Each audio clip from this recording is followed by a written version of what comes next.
So, do you ever find yourself second guessing the decisions that you've made in your online business? I'm not sure if you have, but I know I have totally been in that boat before with second guessing a decision that I spent a great deal of time actually deciding on. So, if we haven't met before, my name is Michele and I'm a certified online business manager, and I kindly kick digital CEOs out of the back office so they can focus on more sales, more revenue, and my very favorite, more impact. Okay, so when you second guess your decision or you doubt the decision that you've made in the past, it tells your brain that you're not good at making decisions.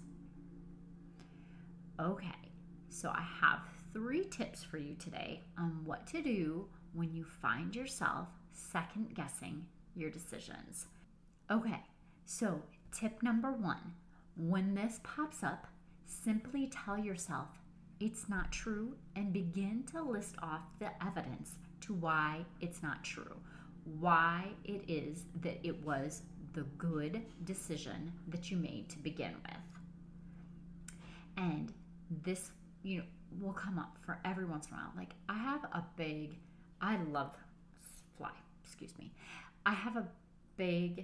love for software. I mean, I've always loved different software. So this is where I really see that decision making come up and pop into my brain, where I'll question my decision when something new and shiny comes in regards to software like project management systems or things like that. And I need to make sure that I step back and look at why did I make that decision to begin with? Because I generally do not take any decision lightly. I research everything before I make any big buying decisions or any type of big decisions in my business. So then I need to make sure that I'm just looking at and asking myself, like, why is this coming up and why is this popping into my brain? And I made that decision for a reason. So what was the reason that I chose this particular thing?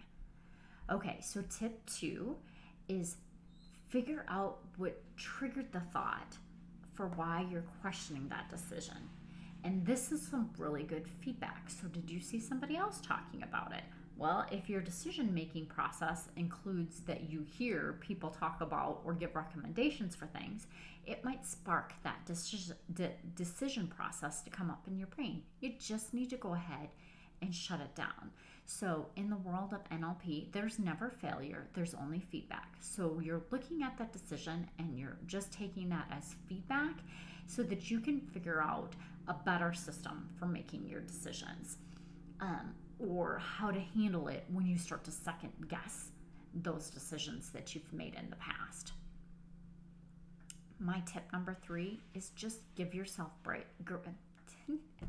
Tip number 3 with the right fingers is give yourself grace. At the time you made that decision in that moment, it was the best decision for you at that time. So it's okay if you have it pop up again, but second guessing your decisions all the time keeps you stuck in the past instead of living in the present and being the best person that you are right now. Another thing is you need to believe in your decision making ability. And if you're constantly second guessing your decisions, then you're not actually believing in the fact that you can make good decisions and good choices in your business. And I know that you can do that. I know that you're capable of making good decisions. You made that decision for a reason to begin with, so why second guess them? And when you actually second guess and start to rehash all those decisions that you're making in your business, the main thing is it is taking your time and energy. And it's also, and I've talked about it before, putting you into more decision fatigue than you've been in before. So you need to make sure that you're stopping that. And I'm going to leave you with my mantra. I said it's for the year, but it potentially is going to be my mantra for a little bit longer than a year. But business is easy when I take messy and perfect action. And I just remind myself when I'm second guessing a decision that I made in my business, it's okay. Business is easy when I take messy and imperfect action. And I made that decision from maybe that imperfect action place, because perfect for me is not perfect for somebody else. So it's okay. Stick with your decisions, believe in yourself, be confident in your decision making abilities, because I know you are doing the best you can for your online business.